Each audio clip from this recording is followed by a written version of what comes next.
नमस्कार दर्शक बंधु शुभ सकाळ। आज हूँ मार्च मास 22 तारिख शनिवार। मजे आपण पाखक ओडिशा तथा देश विदेश किसी बछा बछा गुरुत्वपूर्ण खबर नहीं आसी जो खबर गुड़िक आपण माने जानिबा निहाती जरूरी। तेणुक भिडियो को शेष पर्यंत देखंतु। चैनल को नुआ करी आसले दयाकोरी चैनल को एबे सब्सक्राइब करी पाखरे आसुथिबा बेल आइकन कॉल रे सेट कर दियंतु। तबे डेरी न करी चलंतु आज खबर ऊपर नजर पकाइबा। आज प्रथम खबर, सुभद्रा योजना नहीं उपमुख्यमंत्री को बड़ घोषणा। मार्च 31 पर 1-to-1 सर्वे। सुभद्रा योजनार द्वितीय किस्ती टंका नहीं एक घोषणा करिसेंती उपमुख्यमंत्री प्रभाती परिडा। सुभद्रा द्वितीय किस्ती 1 लाख महिला वंचित होइथिबा नहीं से सूचना दैछंती। मार्च 31 तारिख पर सुभद्रा सर्वे करा जिवो। उपमुख्यमंत्री प्रभाती परिडा कहवा अनुसार राशन कार्ड और आय रे तालमेल अभाव 1 लाख महिला वंचित होइछंती। प्रथम किस्ती पाइछंती मात्र आय वृद्धि दर्शाई राशन कार्ड फेराइछंती। किए गाड़ी किणी तो किए 5 एकर जमी न थाई अधिक धान मंडी देइछंती। तेबे एने मार्च 31 पर 1-to-1 सर्वे करा जिवो। प्रभाती राखी पूर्णिमा रे वंचित योग्य हिताधिकारी द्वितीय किस्ती पाइबे बोली कहिसंती। तेबे सर्वे रे समस्त सत्य सामना को आसीबो। सेमानक विरुद्ध रे कड़ा कार्यानुष्ठान मध्य निया जाय पारे। तेबे आसंतु परवर्ती खबर उपरे नजर पकाइबा। छेजिबो कुआपथर वर्षा, ऑरेंज अलर्ट जारी। आसंता 24 घंटा रे कुआपथर वर्षा नै अलर्ट जारी करा जायछि। 9 जिले में कुआपथर वर्षा नहीं अनुमान करा जायछि। यह 3 जिले में प्रबल वर्षा नहीं ऑरेंज अलर्ट जारी करिछि पाणीपाग विभाग। सेहिपरि 11 जिला को झड़ पवन नहीं येलो अलर्ट जारी करिछि पाणीपाग विभाग। राज्य में शुक्रवार काल बैशाखी संभावना रही। तेज आसंता 3 दिन पर्यंत राज्यर विभिन्न स्थान में काल बैशाखी प्रभाव देखा मिलियो बोली भुवनेश्वर स्थित पाणीपाग विभाग पक्षर कहुଯାଇଛି। विभाग कहिछि राज्य में बिजुली घड़घड़ी सहित पवन हेबो। आज एने 5 जिला को सतर्क सूचना जारी करा जायछि। एही जिला गुड़िक है झारसुगुड़ा, संबलपुर, सुंदरगढ़, मयूरभंज और केन्दुझर। पाणीपाग विभाग पूर्वानुमान अनुसार सतर्क सूचना जारी करा जायथिबा जिला गुड़िक 50 ରୁ 60 किलोमीटर बेगर पवन बहिबो। तेबे आसंतु आज परवर्ती खबर उपरे नजर पकाइबा। पश्चिम ओडिशा रे सुना खड़ी। हाँ दर्शक बंधु, पश्चिम ओडिशार अविभक्त संबलपुर जिलार देवगढ़ रे सुना खणीर संधान मिलिथिबा बेले अनुगुल, बौद्ध, संबलपुर और सुंदरगढ़ जिले में सुना खड़ी मिलिथिबा नै सूचना मिली। ओडिशा सरकार राज्यर विभिन्न जिले में संभाव्य सुना खणी उपरे सक्रिय अनुसंधान करुथिबा बेले प्राथमिक सर्वेरु केतेक क्षेत्र में आशाजनक तथ्य मिली।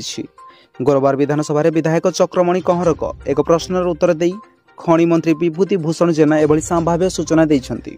सूचना अनुसार देवगढ़ जिलार आदास रामपल्ली अंचल में G2 स्तर तंबा भंडार अनुसंधान बेले भारतीय भूतत्व सर्वेक्षण संस्था सुनार चिन्ह ठाब करिछि। सेहिपरि केन्दुझर जिलार गोपपुर, गजीपुर, मांकड़चुआ, सालेकाना और तिमिर मुंडा अंचल में संभाव्य सुनाखणी भंडार चिन्हट पर अनुसंधान कार्य जारी रही। तेज आसतु परवर्ती खबर उपरे नजर पकाइबा। कैबिनेट रे 7 विभागर 10 प्रस्ताव उपरे बाजिला मोहर। आयुष्मान भारत योजना को नहीं आसिला बड़ अपडेट। राज्य कैबिनेट रे 7 विभागर 10 प्रस्ताव उपरे बाजिछि मोहर। एने मुख्यमंत्री मोहन माझी गृह रे सूचना दैछंती। आयुष्मान भारत योजना को कैबिनेट रे मंजूरी मिली। एथिरे राज्यर 3,46,00,000 लोक उपकृत हेबे। 70 वर्ष ऊर्ध्वक लगी आयुष्मान बायो बंधन को मध्य मंजूरी मिली। आयुष्मान और गोपबंधु जन आरोग्य मिलित भाव कार्यकारी हेबो। देश में 29,000 मेडिकल रे मिलिबो सुविधा। पूर्व केवल 900 हॉस्पिटल रे मिलुथिला सुविधा। आयुष्मान वयोबंधन योजना रे वयस्क को चिकित्सा सुविधा मिलिबो। 70 वर्ष बा ताठू अधिक बयसर व्यक्ति को चिकित्सा मिलिबो। एवं एथिसह कुहाଯାଇଛି जे एप्रिल 1 राज्य में आयुष्मान भारत लागू हेबो। प्रधानमंत्री गोपबंधु जन आरोग्य संयुक्त योजनार शुभारंभ हेबो। योजन उपकृत हेबे राज्यर 1,03,00,000 अधिक परिवार। प्रधानमंत्री जन आरोग्य योजन 66,80,000 परिवार उपकृत हेबे एवं गोपबंधु जन आरोग्य योजन 35,84,000 अधिक परिवार उपकृत हेबे बोली कुहाଯାଇଛି। राज्यर परवर्ती खबर उपरे नजर पकाइबा। दिल्ली पराजय पर आप्र बड़ निष्पत्ति। दिल्ली विधानसभा निर्वाचन में अरविंद केजरीवाल को नेतृत्वाधीन आम आदमी पार्टी पराजय पर दल पक्षर एक बड़ निष्पत्ति निया जायछि। दल पक्षर किछि राज्यर प्रभावी एवं मुख्य पदवी अदल बदल करा जायछि। आम आदमी पार्टी शुक्रवार पीएसी बैठक में यह निष्पत्ति निया जायछि। बैठक में सौरभ भारद्वाज को दिल्लीर मुख्य दायित्व भाव दि जाइथिबा बेले 4 राज्यर प्रभारी और 2 राज्यर अध्यक्ष नियुक्ति करा जायछि। दलर वरिष्ठ नेता गोपाल राय को गुजरात प्रभारी भाव नियुक्ति करा जायछि। सेपरि मनीष सिसोदिया को पंजाब प्रभारी भाव नियुक्त करा जाइथिबा बेले सत्येंद्र जैन को सह प्रभावी भाव नियुक्ति करा जायछि। तेज आसंता परवर्ती खबर उपरे नजर पकाइबा। सुरक्षा कारण बदलिला स्टाडियम। कोलकाता परिवर्ते गौहाटी रे खेला जिवो मैच। आईपीएल 2025 मार्च 22 रे आरंभ होछि। Eden Garden Kolkata Knight Riders एवं रॉयल चैलेंजर्स बेंगलुरु मध्य उद्घाटनी मैच खेल ତେବେ ଏହା ପୂର୍ବରୁ ଏକ ବଡ଼ ଖବର ସାମ୍ନାକୁ ଆସିଛି। ଆଇପିଏଲ୍ କାର୍ଯ୍ୟସୂଚୀରେ ଏକ ପରିବର୍ତ୍ତନ କରାଯାଇଛି। ଏପ୍ରିଲ 6 ତାରିଖରେ କୋଲକାତା ଏବଂ ଲକ୍ଷ୍ନୌ ସୁପର ଜାୟାଣ୍ଟ ମଧ୍ୟରେ ଏକ ମ୍ୟାଚ୍ ଖେଳାଯିବାର ଥିଲା। ଏହି ମ୍ୟାଚ୍ କୋଲକାତାର ଇଡେନ୍ ଗାର୍ଡେନରେ ଅନୁଷ୍ଠିତ ହେବାର ଥିଲା। ତେବେ ସୁରକ୍ଷା କାରଣରୁ ଏବେ ଏହି ମ୍ୟାଚ୍ ସ୍ଥାନାନ୍ତରିତ କରାଯାଇଛି। ଏବେ ଏହି ମ୍ୟାଚ୍ କୋଲକାତା ପରିବର୍ତ୍ତେ ଗୌହାଟୀରେ ଖେଳାଯିବ। ତେବେ ଆସନ୍ତୁ ଆଜିର ପରବର୍ତ୍ତୀ ଖବର ଉପରେ ନଜର ପକାଇବା। ରୋଚକ ମୋଡ଼ ନେଉଛି ନବଦାସ ହତ୍ୟାକାଣ୍ଡ। ମୂଳରୁ ତଦନ୍ତ ଆରମ୍ଭ କଲା କ୍ରାଇମବ୍ରାଞ୍ଚ। ନବଦାସ ହତ୍ୟାକାଣ୍ଡରେ ଆକ୍ସନରେ କ୍ରାଇମବ୍ରାଞ୍ଚ ତଦନ୍ତକାରୀ ଟିମ୍ ବ୍ରଜରାଜନଗର ଗାନ୍ଧୀ ଛକ ସ୍ଥିତ କ୍ରାଇମ୍ ସ୍ପଟରେ ପହଞ୍ଚି ସ୍ଥିତି ଅନୁଧ୍ୟାନ କରିଛି। ଏଥିସହ ଗାନ୍ଧୀ ଛକରେ ଥିବା ଗୋପାଳ ଦାସ ଭାଇଙ୍କ ହୋଟେଲରେ ମାଲିକଙ୍କୁ ପଚରାଉଚରା କରାଯାଉଛି। ପରେ ଜିଲ୍ଲା ମୁଖ୍ୟ ଚିକିତ୍ସାଳୟରେ ପହଞ୍ଚି ପୂର୍ବତନ ଜିଲ୍ଲା ମୁଖ୍ୟ ଚିକିତ୍ସାଧିକାରୀ ଡୋଳାମଣି ପଟେଲଙ୍କ ସହ ଏକାଧିକ ଡାକ୍ତର ଏବଂ କର୍ମଚାରୀଙ୍କ ବୟାନ ରେକର୍ଡ କରାଯାଇଛି। ମଙ୍ଗଳବାର ନବଦାସଙ୍କ ପତ୍ନୀ ତାଙ୍କ ଝିଅ ଦୀପାଳି ଦାସ ଓ ପୁଅ ବିଶାଳ ଦାସଙ୍କୁ ମଧ୍ୟ ପଚରାଉଚରା କରିଥିଲା।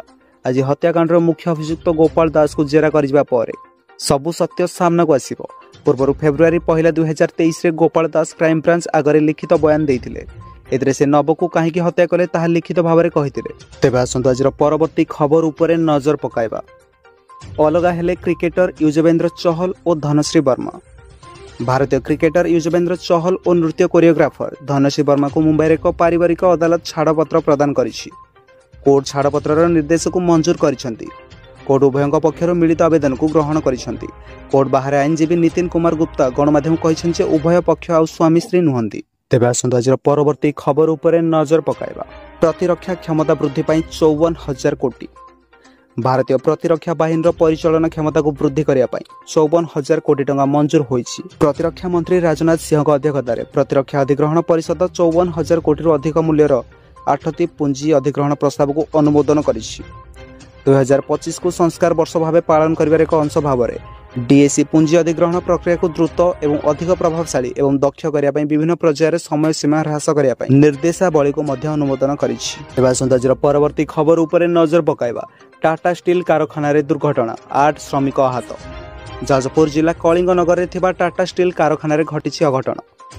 ଶୁକ୍ରବାର କାରଖାନା ଷ୍ଟିଲ୍ ମେଲ୍ଟିଂ ସପ୍ରେ ବିସ୍ଫୋରଣ ଘଟିବାରୁ 8ରୁ ଅଧିକ ଶ୍ରମିକ ଗୁରୁତର ଆହତ ହୋଇଛନ୍ତି। ସେମାନଙ୍କୁ ଚିକିତ୍ସା ପାଇଁ ଟାଟା ଷ୍ଟିଲ୍ ହସ୍ପିଟାଲରେ ଭର୍ତ୍ତି କରାଯାଇଛି। ତେବେ କିପରି ଏବଂ କେଉଁ ପରିସ୍ଥିତିରେ ଦୁର୍ଘଟଣା ଘଟିଲା ତାହା ଜଣାପଡ଼ିନାହିଁ। ଏହି ଦୁର୍ଘଟଣାରେ 9 ଜଣ ଆହତ ହୋଇଥିବା ବେଳେ ସେମାନଙ୍କୁ ତୁରନ୍ତ ଚିକିତ୍ସା ପାଇଁ ଟାଟା ଷ୍ଟିଲ୍ ମେଡିକାଲ ହସ୍ପିଟାଲକୁ ନିଆଯାଇଥିଲା ଏବଂ ସେମାନଙ୍କ ମଧ୍ୟରୁ ଜଣେ ପ୍ରାଥମିକ ଚିକିତ୍ସା ପରେ ଡାକ୍ତରଖାନାରୁ ଡିସ୍ଚାର୍ଜ ହୋଇ ଘରକୁ ଫେରିଛନ୍ତି।